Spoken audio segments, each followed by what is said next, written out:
ensemble. Hop, Instagram, je vous rapproche un petit peu. Parfait. Ici.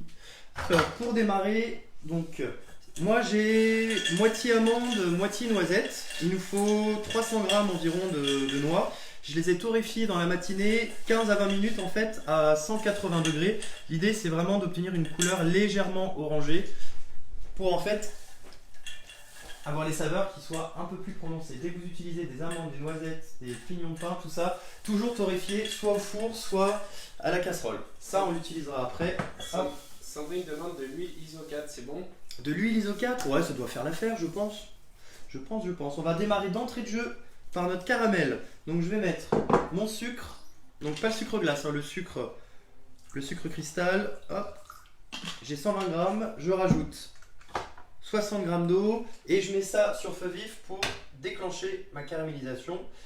Pour le détail du caramel, je vous invite à regarder le live de dimanche dernier sur les décors en sucre, en caramel et ce qu'on pouvait faire avec. Voilà.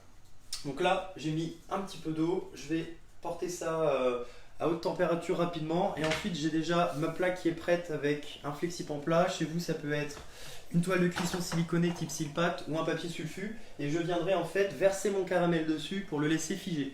Après, on mixera le tout avec notre commis de cuisine connecté LeCookIn. Vous pouvez utiliser n'importe quel robot chauffant multifonction. Si vous utilisez un blender ou un mixeur classique, faites attention parce que là on va quand même pousser le moteur dans ses retranchements. Ça va dépoter. Toc.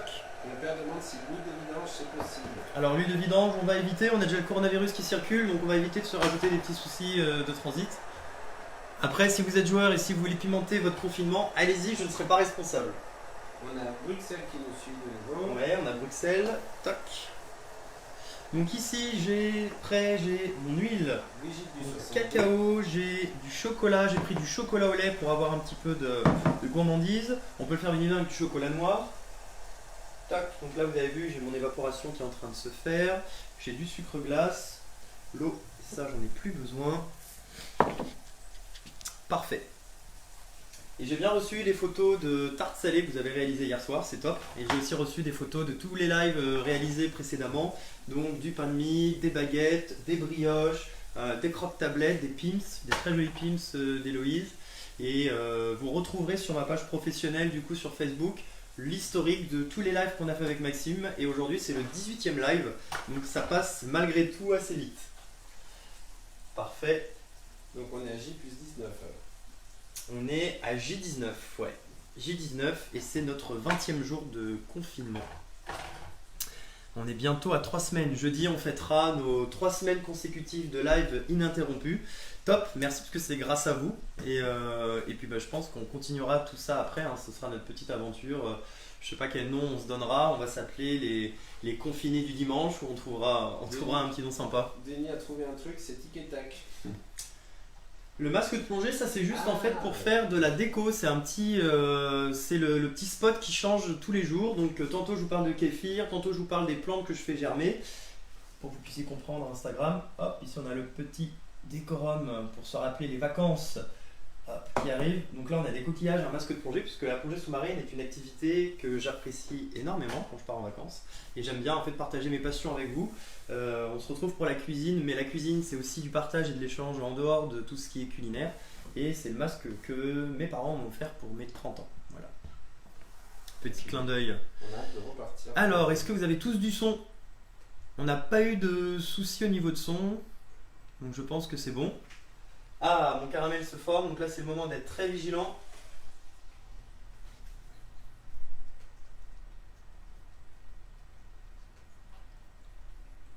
Donc on veut un caramel qui soit légèrement coloré, mais pas trop.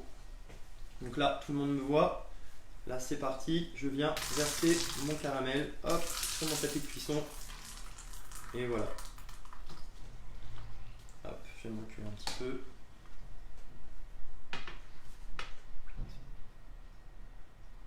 Je vais le laisser cristalliser. Je crois que j'ai raté une question. Hop, si vous avez les petites spatules qui résistent à la température, vous pouvez bien évidemment les mettre dans le caramel, elles ne craignent rien. Si vous avez des spatules de piètre qualité, soyez vigilants, vous risquez de les perdre dans le process. Hop. Et voilà. On retrouve presque les petits cheveux d'ange que je vous ai montré dimanche dernier. Ça ressemble. Voilà. Je vais rester ça ici. Toc. Pour récupérer ma casserole, ce que je vous ai dit la semaine dernière, je vais mettre ça directement à tremper dans de l'eau. Et je vais laisser le tout se dissoudre. On a une question? Séverine Richard qui te fait un vraiment gentil nom. Et Guillaume, je vous adore. Ah, vous êtes adorable, je vais rougir. Vous pourrez le conserver un bon moment, vous pourrez le mettre au frigo si vous voulez. Attention, ça va durcir quand vous le mettrez au frigo. Après, la recette que je vous donne aujourd'hui, c'est une recette qui est inspirée d'une recette de Michalak. Notre cher Michalak. Il y a des petites variantes. On lui rajoutera à un moment donné 25 g de poudre de lait. Moi, ça, je m'en suis affranchi parce que c'est pas l'ingrédient qu'on a chez soi. Et personnellement, à part dans la pâte à tartiner, je m'en servirais pas du tout. Donc, je m'en suis affranchi. Ça rajouterait un petit côté lacté. Pour accélérer les choses, je vais placer mon caramel au congélateur le temps de démarrer le reste. Il y a Christine qui a partagé le live. C'est très bien. Il ne faut pas hésiter à partager. Ça nous aide en visibilité.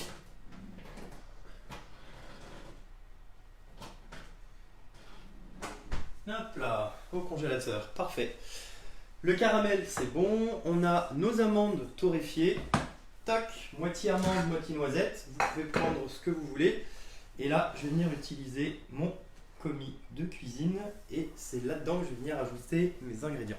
Donc Instagram, je vous déplace un petit peu au gré du vent. Vous êtes un petit peu plus proche de moi. Si vous voulez plus de stabilité et un panorama plus élargi, je vous invite à cliquer sur le lien qui est dans ma bio et vous atterrirez sur ma page Facebook. Vous pourrez nous rejoindre et vous aurez un point de vue plus global.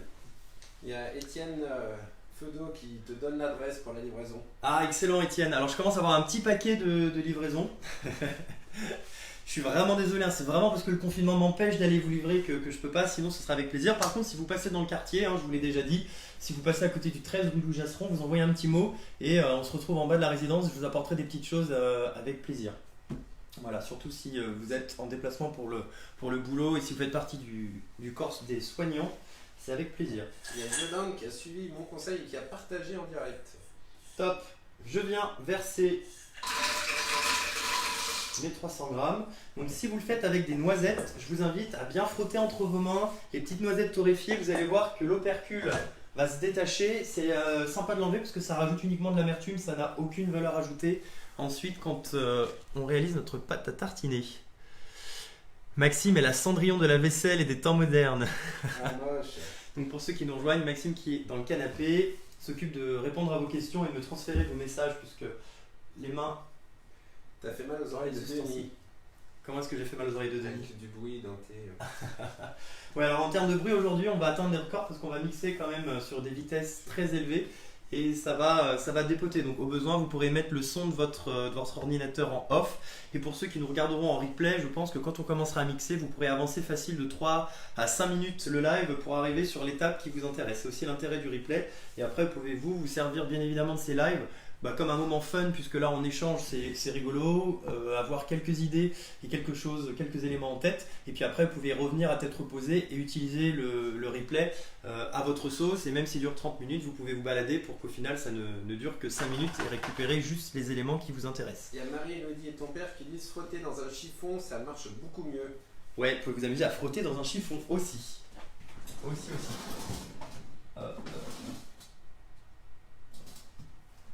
Ah, Virginie a mis son casque pour nous écouter, ça marche bien mieux.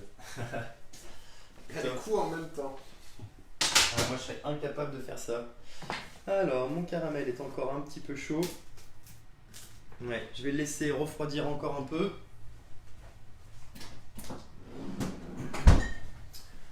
Et donc là on va mélanger, en fait, on va mixer dans notre bol le mélange des amandes, des noisettes et le caramel. Est-ce que vous connaissez le nom de cette préparation qu'on obtiendra en première étape? Ça porte un nom.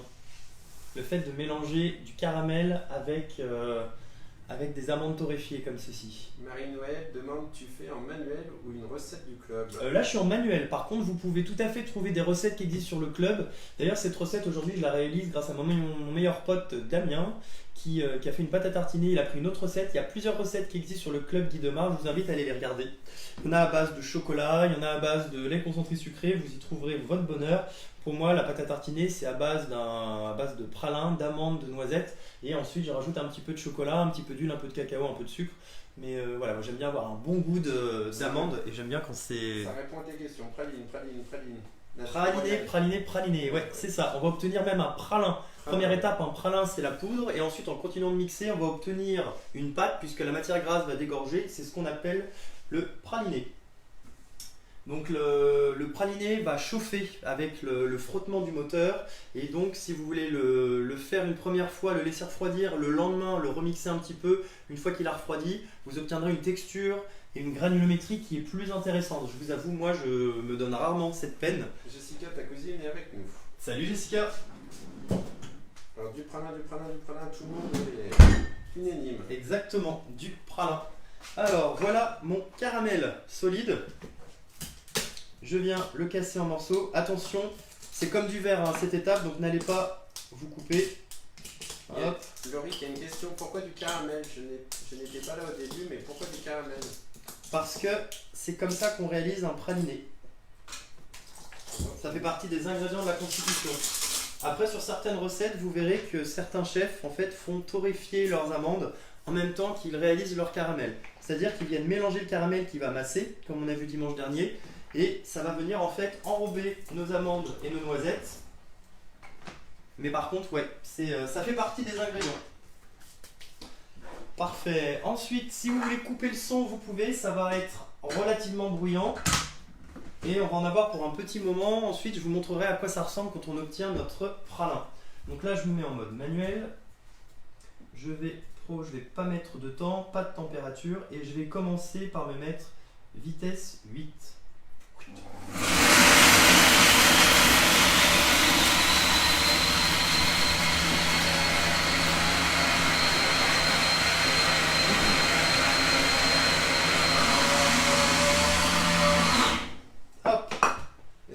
Une première pause. Il y a une question, est-ce que c'est comme pour une nougatine de Sandrine? La nougatine, c'est différent parce que du coup, on va rajouter dans le caramel des graines, mais plutôt des amandes effilées, du sésame ou de la pistache concassée, des choses plus petites. Là, vous avez vu, j'ai rajouté des amandes et des noisettes entières. Mais on est sur les mêmes ingrédients. Là, vous avez vu, j'obtiens une poudre très rapidement. Donc là, cette poudre, c'est ce que j'appelle un pralin. Je viens vous montrer aussi Facebook, en faisant attention de ne pas en faire tomber sur Maxime.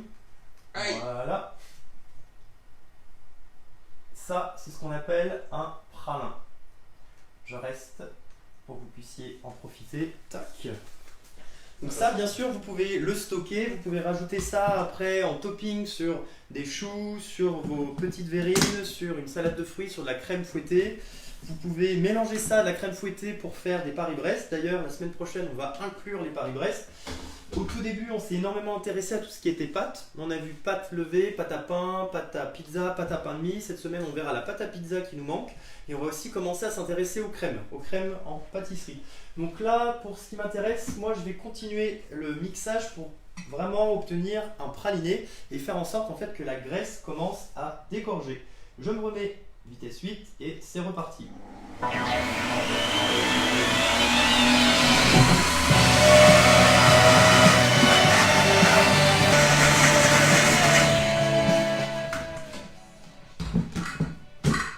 Nickel. Je vais donner un petit coup de spatule sur les bords. Parce que là, vitesse maximale, on est sur du 9400 tours minute. Ça ne déconne pas. Et là, ça y est, regardez, j'obtiens mon praliné. Voilà, vous avez vu comment on fait du pralin, du praliné. Donc si jamais vous avez besoin, vous pouvez le faire vous-même. Vous allez faire des économies redoutables. Vous avez vu que j'aime bien vous apprendre à faire les choses par vous-même, que ce soit vos pâtes, votre praliné. Et donc sur le même principe, avant le live, j'ai réalisé mon sucre glace, tout simplement en mixant du sucre cristal avec mon nicotine. Hop. Et ça, c'est mon praliné. En y mélangeant du chocolat, on obtient ce qu'on appelle un giandouja. Il y a une marque belge de chocolat qui est très connue pour ça. Dans la famille, on aime bien s'en offrir à Noël, donc avec plusieurs variations. C'est super bon, le giandouja, ça se mange à la petite cuillère, c'est délicieux. Je garde ça bien sûr et je le lécherai hors champ. Et là, je vais venir rajouter le reste de mes ingrédients. Je rajoute donc du cacao amer pour corser le goût, un peu d'huile de noisette, hop, pour m'aider au niveau de la texture, le fluidifier. Hop. Chez vous, vous pouvez utiliser tournesol, j'imagine ISO 4, hein, Sandrine, sans problème. En fait, il faut une huile neutre ou pépins de raisin. Je viens rajouter du sucre glace, et oui, on a quand même pas mal de sucre, mais à l'inverse de la pâte à tartiner que l'on connaît tous, dont la marque ressemble beaucoup à ce qui est écrit sur mon rouleau de PQ ici, on a beaucoup moins de sucre. On a un tiers de nos ingrédients ici qui est composé d'amandes et noisettes. Si vous regardez la pâte semi-équivalente, on est à beaucoup moins. Alors, je rajoute ensuite mon chocolat fondu, chocolat au lait. Vous pouvez mélanger chez vous chocolat au lait, chocolat noir. Voilà. Et alors, la satisfaction d'une pâte à tartiner maison, c'est juste incommensurable. Alors après, certains de vos enfants vont dire « Ah, c'est pas aussi bon ». C'est une question d'habitude, hein, comme pour beaucoup. À l'époque, j'aimais pas les brocolis. Aujourd'hui, quand j'ai une petite fringale, des brocolis vapeur, c'est top, avec une noisette de beurre. Tout est une question de temps et d'habitude. Hop là. Sinon, est-ce qu'il y en a parmi vous qui, en dehors de la cuisine, se sont essayés à faire des choses nouvelles sur cette période de confinement? Comme méditer. Il y en a qui parlaient de couture. C'est vrai que moi, c'est des compétences que je n'ai pas du tout, la couture. Par exemple, pour raccommoder des chaussettes, le nombre de chaussettes qui se trouvent au niveau du gros orteil, c'est un véritable problème. C'est dommage de les jeter juste pour ça. Parfait. Donc, j'ai rajouté... Ah, j'ai oublié une petite pincée de sel. Papa, est-ce que tu allais le noter? Hop, un petit peu de sel. Précisait que le Nutella, c'est 6% de noisettes pour le Nutella, ton père. Ouais, donc c'est ici, on est sur quasiment un tiers. Hein. Vous avez vu, sur l'intégralité, vous faites le calcul du poids des ingrédients. Et si vous comparez en termes de prix, comparez bien à des pâtes à tartiner que vous achetez chez le chocolatier. Parce que ça va quand même avoir un certain coût. On est sur des amandes et des noisettes, on est sur des produits qui coûtent quand même assez cher. Je vais redonner un petit coup de mixeur à tout ça. Il y a Yann Parot qui fait du yoga. Super, ouais, le yoga. J'ai participé à un cours de yoga avec un de nos voisins au-dessus, Jérôme, si jamais tu nous regardes, c'était top. Je referai ça à l'occasion. En vidéoconférence. Vidéoconférence. Avec des amis, on joue énormément à des jeux de société. On joue à Dominion, normalement, on joue deck building pour ceux qui connaissent. Dominion, qui est cool.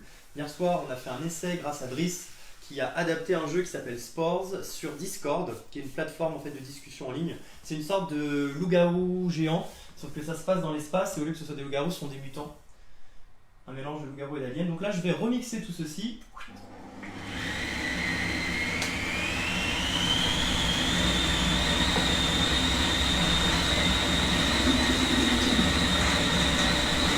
Donc là, on est vitesse 10, on peut apprécier le fait que mon robot soit assez peu bruyant grâce au silent bloc qu'il y a autour.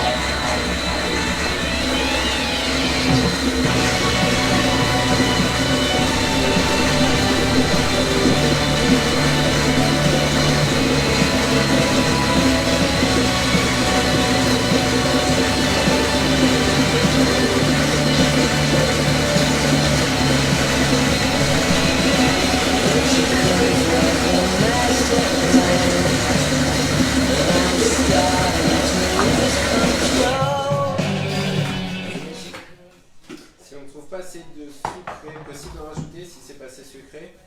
Oui, bien sûr, vous pouvez rajouter un petit peu de sucre, mais avec la dose de sucre qu'on a déjà mis, ça me paraîtrait surprenant que vous le trouviez assez peu sucré. C'est Sandrine. Sandrine, oui. Je pense que tu vas pouvoir faire une prise de sang et vérifier ton diabète. Non, je te taquine. Hop là. Donc très important en cuisine, on goûte toujours ce qu'on fait pour vérifier que c'est bon. Ah, le bon moment, le meilleur moment. Je sais pas combien vous êtes derrière votre écran, mais je pense que vous aimeriez bien être à ma place. Laurie est agricultrice et a dit « Je n'ai pas le temps de m'ennuyer pendant le confinement ».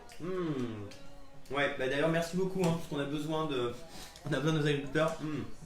C'est super bon. Au niveau du planning de cette semaine, demain on va s'intéresser à la tropézienne. On va s'intéresser essentiellement à la crème. Donc je vous invite aujourd'hui à réaliser une brioche qui sera prête pour demain si vous souhaitez le réaliser en même temps ou en décalé.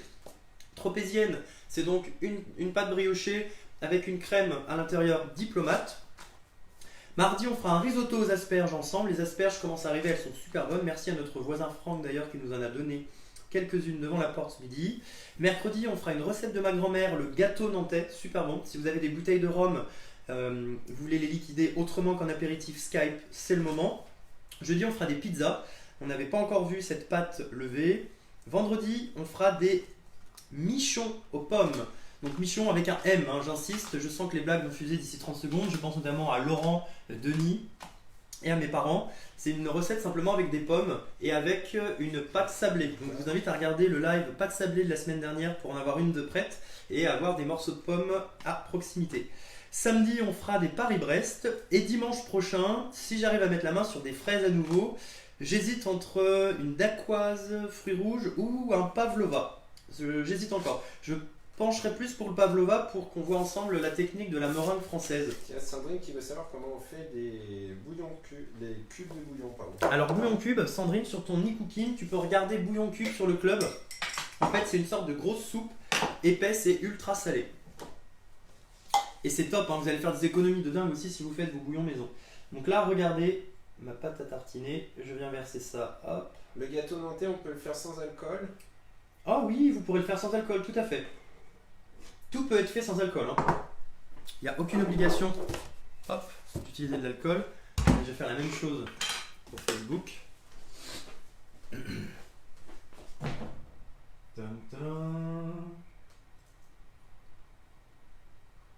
Et voilà, vous avez vu, en moins de 20 minutes et en live, j'obtiens ma pâte à tartiner maison. On a un fort goût d'amande. Hein. Ça change par rapport au Nutella. Vous pouvez rajouter un petit peu plus de chocolat si vous voulez. En tout cas, c'est excellent. Et là, vous en avez 2 pots. Donc, vous en avez pour un bon petit moment. Et on en utilisera samedi prochain pour notre Paris-Brest. Voilà. Donc, si vous ne pouvez pas acheter de praliné, ça ne se trouve pas facilement pour les particuliers dans le commerce. Vous avez une petite semaine pour le réaliser vous-même. Hors caméra, je vais continuer de mettre ça en pot. On a terminé pour aujourd'hui, les cocos. Hop. Donc si vous avez des questions, allez-y, c'est le moment. Moi je regarde tout ça. En tout cas, un grand merci comme d'habitude pour votre fidélité, c'est top. Vous m'avez posé des questions sur les levures. Si vous voulez, je vais mettre un lien vers la boutique de Marle pour que vous puissiez acheter des levures de pain, de brioche et de pizza pour ceux qui le souhaitent. La boutique en ligne du coup sera rattachée à votre conseiller ou conseillère si vous en avez déjà un. Sélectionnez-le. Si vous n'en avez pas, vous pouvez mettre mon nom et prénom, Guillaume Nimeskern, avec plaisir. Et vous pourrez être livré normalement courant de semaine pour avoir votre stock à portée de main. Voilà. En tout cas, quoi qu'il arrive, mettez bien le nom d'un conseiller, sinon c'est dommage. Tout est reversé à notre chère maison mère, donc qui est top. Mais c'est quand même sympa qu'il y ait une rétribution pour les conseillers. En tout cas, on est nombreux aussi à faire des lives en ce moment, donc vous pouvez basculer selon les créneaux d'un conseiller à l'autre pour vous inspirer pour vos recettes. Voilà, encore merci en tout cas, c'est top, ça nous fait bien plaisir de partager ce petit moment avec vous à chaque fois. C'est bien fun, bien délire, bien Combien de délire. temps on peut la conserver la pâte à tartiner? Franchement, je sais pas trop parce que j'ai jamais eu le temps de lui laisser une espérance de vie suffisante. En tout cas, elle a jamais moisi. Mais ça, si vous la conservez au frigo, étant donné que c'est à base de sucre, à base d'amande et d'huile, vous pouvez garder ça très très très longtemps. Il n'y a rien de sensible ou de périssable. Il n'y a pas de crème, donc vous pouvez garder ça, je dirais, plusieurs mois sans souci. Mais à mon avis, vous serez comme moi, vous ne lui donnerez pas l'occasion d'être conservé longtemps. Salut Chantal, j'espère que tout roule de ton côté. Parfait. Écoutez, allez, on va faire notre sport avec Maxime. On va faire un petit peu de nettoyage et on va aller profiter de ce jeu.